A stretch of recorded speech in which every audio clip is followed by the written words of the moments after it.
Jadi kalau hasalit makampeng ma bedurel hadisi ma hoy na usia alekan. Handluin. Bapak mama. Saya tidak berkhotbah di sini. Saya di-invite di Saya sini. pakai haleluya di sini tidak usah pakai satu-satu, tidak usah Pak. Di sini kita debat-debat ilmiah Pak, debat akademik Pak. Data itu perlu. Saya tidak perlu akademik, saya perlu hidup takut Tuhan saja cukup.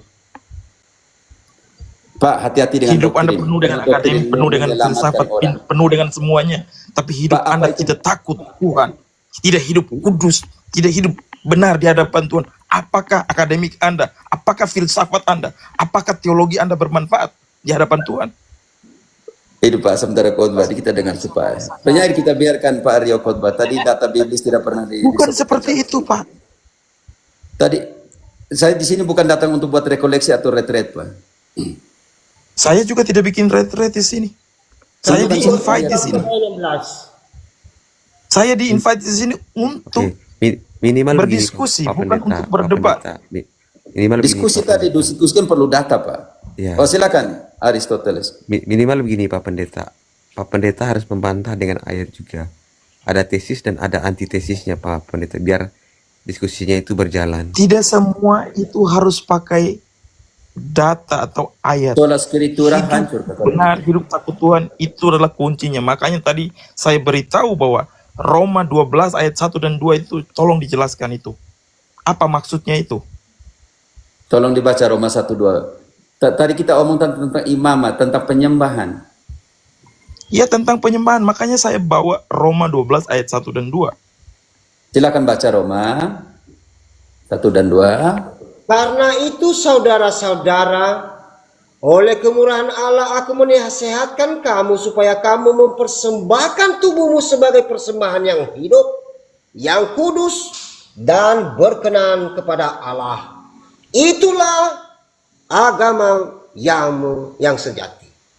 Di situ mempersembahkan tubuhnya Bapa, bukan menyembah Tuhan Allah. Baca konteks baik-baik Pak. Baca ulang. Pak Rio tidak mengerti. Mempersembahkan tubuh itu sebagai apa? Iya, tapi bukan penyembahan kepada Allah. Engkau mempersembahkan tubuhmu, bukan menyembah Allah. Yang untuk Allah itu ada konteks lain. Imam, Itu adalah korban, bentuk dan persembahan. altar. Itu sangat berbeda. Itu adalah Bapak bentuk tidak mengerti konteks. persembahan. Baca kembali. Itulah. Itu bentuk Sebab itulah persembahan. kita berusaha. Itu harus usahamu. kudus. Itu usahamu. Itu usahamu berjuang hidup kudus. Itu usahamu. Makanya Bukan, tidak ada hubungan dengan penyembahan kepada Allah. Itu usahamu, perjuanganmu. Sebab itu kita harus berusaha. Sebab itu kita harus berjuang. 1 Timotius Makanya 4 ayat 10. coba kita lihat Baca lagi. dulu. Coba kita lihat Sebentar lagi di dulu, Pak. perjanjian lama. Tapi tidak ada hubungan dengan keimamatan dan kependetaan di situ. Tidak ada hubungan dengan penyembahan kepada Allah. Adorasi latrianya tidak ada di situ. Itu bagian yang engkau berikan pendeta. Apalah adorasi latria kalau hidup Anda tidak benar di hadapan Tuhan.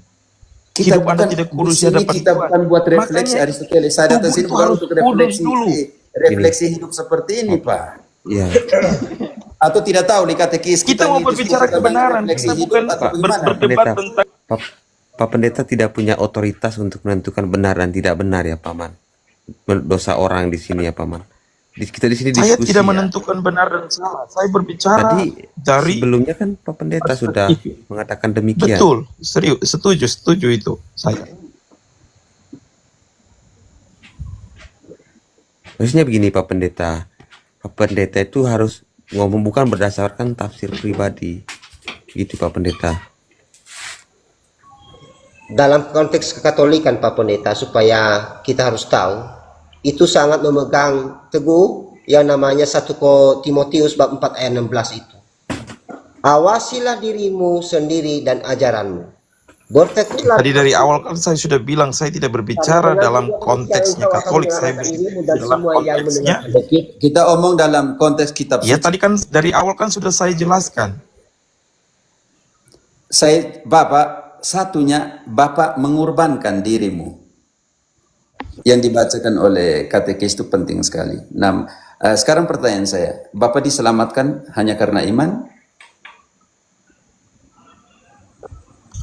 hanya karena iman karena Yesus Kristus. Bapak setuju bahwa Bapak diselamatkan hanya karena iman? Karena itu adalah pemberian cuma-cuma. Tetapi Di mana untuk di dalam mencegah kitab suci satu ayat yang mengatakan bahwa keselamatan hanya karena iman? HP saya lagi pakai ini, saya tidak bisa untuk cek ayat Alkitab. Oke, beritahu saja dalam bahasa Bapak, saya akan mencarikan. Oke, bantu dulu. Roma 3:28. Roma 3. Roma 3:28. Yang ayat yang selalu mereka pakai. Ya, Roma 3 ayat yang ke-28. Karena kami yakin bahwa manusia dibenarkan karena iman, bukan karena melakukan hukum Taurat. Dibenarkan karena iman, bukan Dibenarkan. karena melakukan hukum Taurat. Paulus membuat pembanding antara pembenaran karena iman dan bukan pembenaran karena melaksanakan hukum Taurat. Itu sangat berbeda dengan hukum kasih. Oke. Pendeta, di sini Martin Luther menambah kata hanya. Di dalam kitab suci tidak ada kata hanya di sini. Martin Luther, pendiri kalian, menambahkan kata hanya di sini. Yang secara biblis tidak ada. Makanya jadi kalimat yang menurut Martin Luther jadi begini, karena mendukung dia punya doktrin sola fide. Maka dia bilang, karena itu kita dibenarkan karena diselamatkan hanya karena iman. Itu juga Protestan menyadari, itu menyoret kata hanya itu dari situ. Ayat yang selalu dipakai, yaitu propaganda keselamatan yang sangat mudah, yang digunakan oleh Protestantisme. Makanya Pak bilang saya tidak ada kitab HP untuk cari, karena itu saya bantu tidak apa. Roma 10 ayat 9. 10 ayat 9. Sebab jika engkau mengaku dengan mulutmu bahwa Yesus adalah Tuhan, dan percaya dengan hatimu bahwa Allah telah membangkitkan dia dari antara orang mati, maka engkau akan diselamatkan. Kelihatannya enak ya kalau kita baca secara cepat. Tetapi di situ Paulus menggunakan dua kata kondisi. Sebab jika kamu mengakui dengan mulut dan percaya dengan hati bahwa Allah telah membangkitkan Yesus, maka kamu akan diselamatkan. Ada dua kondisi itu yang kita namakan dalam interpretasi hermeneutik, yang kita namakan adalah konfirmasi dan negasi. Di situ Paulus menggunakan sebuah kondisi konfirmasi. Sebab jika kamu mengakui, kondisi negasinya sebab jika kamu tidak mengakui. Oke, dari segi bahasa di situ diberikan opsi yang namanya free will, memilih. Kamu memilih bagaimana? Memilih. Oke, yang kedua, konteks ayat itu, Roma itu ditulis pada saat persekusi, pada saat pembantaian orang-orang gereja perdana, gereja Roma dalam pengertian ini konteks suratnya. Pada saat itu kaisar menganggap dirinya juga Tuhan, Kyrios. Jadi Paulus bilang begini, kondisinya begini, jika kamu mengakui kaisar sebagai Tuhan, maka kamu tidak akan dibuang ke dalam Colosseum Romanum, kamu tidak akan dibunuh di bumi ini. Tetapi kamu tidak akan diselamatkan di surga waktu kamu mati itu. Makanya dia beri kondisi, sebab jika kamu mengakui dengan mulut dan percaya dengan hatimu bahwa Allah telah membangkitkan Kristus, maka kamu akan diselamatkan. Tetapi ada kondisi di sini.